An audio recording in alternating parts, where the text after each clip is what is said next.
We're very privileged today to have Ann Tayo with us. Now, Ann is a barrister and she specialises in criminal law. And I think about 23 years you've been practising? That's correct, yes. Just in the news, we've had a 15-year-old girl who was shot through the neck. Yes. And 3 young men have been arrested. That's correct. Unfortunately, what we've just heard about is another devastating death, a life lost. And again, it's through the use of weapons, it's through the use of guns or knives. Really, it's the futility of crime and the loss of life. So unnecessary, and it's so unfortunate, and it's very, very sad news. And to see our youngsters, this happening with them. Also, another thing that was mentioned on the news yesterday was the fact that so many girls are engaged in gang warfare alongside the guys. Absolutely. Girls have their own role to play in all of this.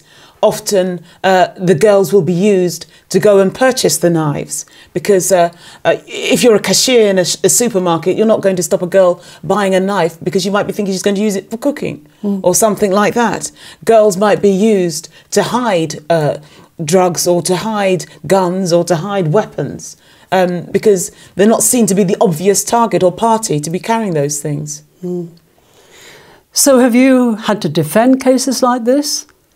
I have, yes I have. And I recently represented a 17-year-old boy who was charged with murder. Unfortunately, as I said, this thing is occurring too often now and it's too rampant and too prevalent and we have to put a stop to it. I shouldn't have to be representing young people in this state, but for some reason, there seems to be no regard for life. I wonder why it is. Is it the games that they play? Is it the films that they see? I don't know. This is one thing that's always on my mind. Certainly, that has a part to play because I think many of these modern day games, video games, where you're looking to annihilate your opponent, you're looking to put them out. You take that to the next level when you're out in the streets. Also, there's a lack of respect and a lack of morality. It seems that our youngsters don't seem to appreciate the commandments that were given to us. The value of life, respecting your neighbour, loving your neighbour as yourself, honouring your parents. Because if you did honour your parents, would you go out and do something like this? No. I don't think so. I think this is because we've taken God out of schools, education. Unfortunately, that's it. You know, every action has an equal and opposite reaction. That you take out the morality from schools, the learning place. And what do you expect? You're going to have chaos. You're going to have disorder. You're going to have disillusionment. You're going to have despair. You're going to have devastation. And we are now reaping the consequences of that decision to take God out of the schools, to take discipline from the hands of parents, because now a parent can't discipline their own child without being brought before the courts for cruelty to children. So Anne, as a Christian and as a barrister, how do you see this? This is warfare. Nothing more, nothing less. The enemy is after our children. If he cannot get the mothers, he's going to go for the children. And what we need to do is protect them, but we need to educate them as well.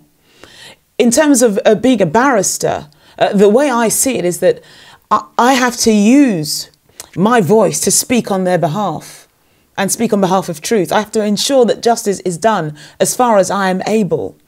As far as I'm a Christian, I have to minister to them, open their eyes, maybe be a mentor to them and show them that they need the right perspective. I'm called to minister, I'm called to speak a word in season to him that is weary, and often they are weary. So I have to minister to them in that respect. Sometimes at the point of despair, I've got to tell them there is hope. So as the head of Cornerstone Chambers, tell us how it is from a legal point of view. Well, talking from a legal perspective, what people need to appreciate is that a man is innocent unless and until proven guilty. The system of justice that we had is not what it used to be. It's not as good as it used to be, and unfortunately there are failings in the system. I think there's some kind of intolerance. I think what you're having now is an intolerance for gang behaviour. There's an intolerance for violence. There's an intolerance for premature deaths, such that the authorities want to rid the streets not only of the perpetrators, but those that are associates of the perpetrators. By which means there is now a law called the law of joint enterprise. You may not be the person who plunges the knife. You may not be the person that fires the gun.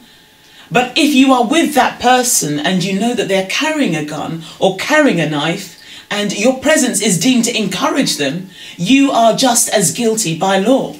And that means that you may not have had any actual physical participation, but you will get a life sentence if you are convicted. So parents need to be aware of that. Young people need to be aware of that. The law is now intolerant of this type of behaviour. So we need to watch where our children are and our young people. And we need to understand the language that they are speaking. The Urban Dictionary. You need to go to places where you can understand the lingo. I mean, with all the texting that's going on, do you know what's on their mobile phones? A whole history, so much can be revealed by what is on the mobile phone of these young people. Sometimes you have to look at Facebook. And some of the images that are being portrayed there, some people might have tattoos on their neck, or they might have images showing them with a gun pose or a knife pose. They're getting dangerously close to an area or a level where they should not be, and they need to be brought back. They need to be told that you can't fool around with certain things, and there comes a time when it has to be stopped, but who will they listen to? Or will they wait until it's far too late? Yes. They come to me when the damage has been done. They come to me after they have been charged, after they have been arrested, when the parents don't know what to do. And that's when they come to me to take over their battle. But really, prevention is better than cure.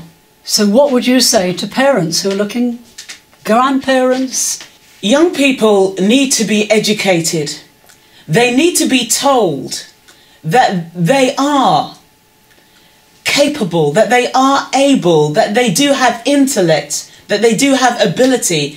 They must realise that within themselves there is potential and purpose, and that they can be who they have been created and designed to be by the divine manufacturer, the creator of the heavens and the earth. They need to know that they are not useless. They need to realise that they are intelligent, they are fearfully and wonderfully made, and they need to respect life. They need to respect parents. They need to be disciplined. They need to accept submission to authority. They need to know that the gun is not the answer to their prayers, but Christ is.